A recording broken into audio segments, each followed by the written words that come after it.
Bismillahirrahmanirrahim. Assalamualaikum warahmatullahi wabarakatuh.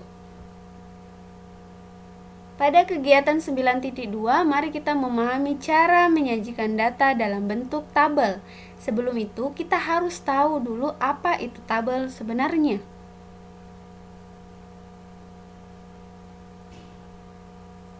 Tabel adalah daftar yang berisi ikhtisar sejumlah data-data informasi yang biasanya berupa kata-kata maupun bilangan yang tersusun dalam urutan kolom dan baris.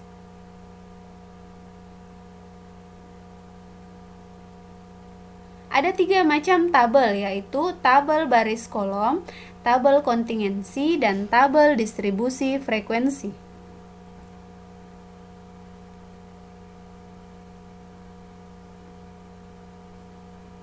Yang pertama, tabel baris kolom. Tabel baris kolom merupakan penyajian data dalam bentuk tabel dengan bentuk susunan baris dan kolom yang saling berhubungan.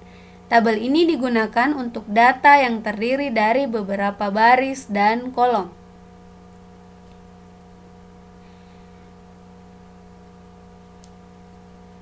Berikut ini contoh tabel baris kolom.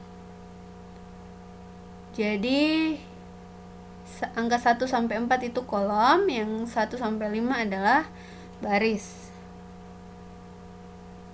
Terdiri dari 4 kolom dan 5 baris.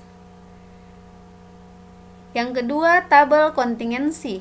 Tabel kontingensi merupakan bagian dari tabel baris kolom.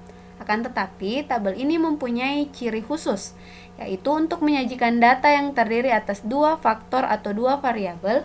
Faktor yang satu terdiri atas B kategori dan lainnya terdiri atas K kategori, dengan B menyatakan baris dan K menyatakan kolom. Ini adalah contoh tabel kontingensi.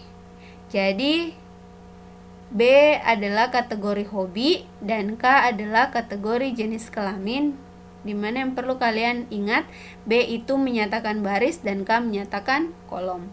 Yang ketiga, tabel distribusi frekuensi. Tabel distribusi frekuensi dapat didefinisikan sebagai sebuah tabel yang berisi nilai-nilai data dengan nilai-nilai tersebut dikelompokkan ke dalam interval-interval dan setiap interval nilai masing-masing mempunyai frekuensinya.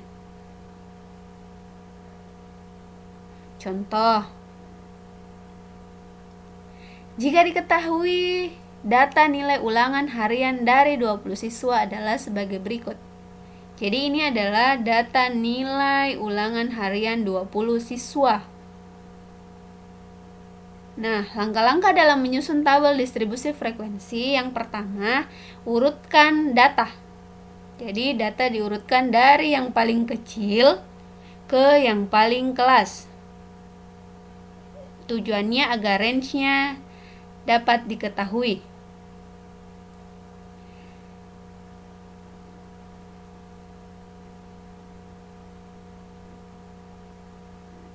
Yang kedua, tentukan range, rentang, atau jangkauan.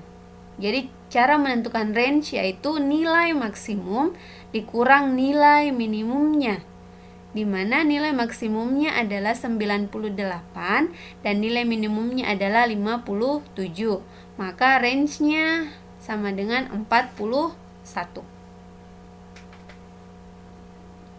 Yang kedua, misalkan banyak kelas adalah 6, maka panjang kelas adalah 41 dibagi 6, itu menghasilkan 6,8 yang bisa dibulatkan menjadi 7.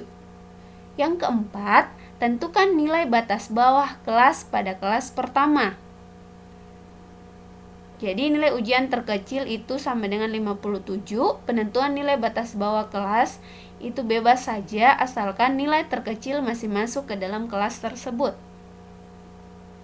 Oke, ini adalah nilai data 20 siswa, nilai data ulangan harian dari 20 siswa. Nah, cara penentuan tabel distribusi frekuensinya adalah sebagai berikut.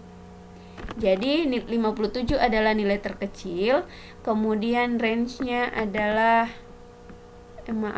maksudnya nilai batas bawahnya itu 7. Ayo kita menalar.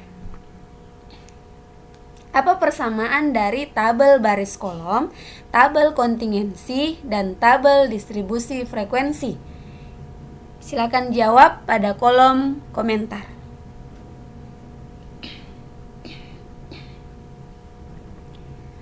Baik, sekian video kali ini.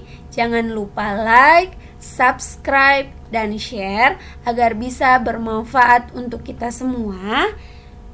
Sekian, assalamualaikum warahmatullahi wabarakatuh, dan see you, bye-bye.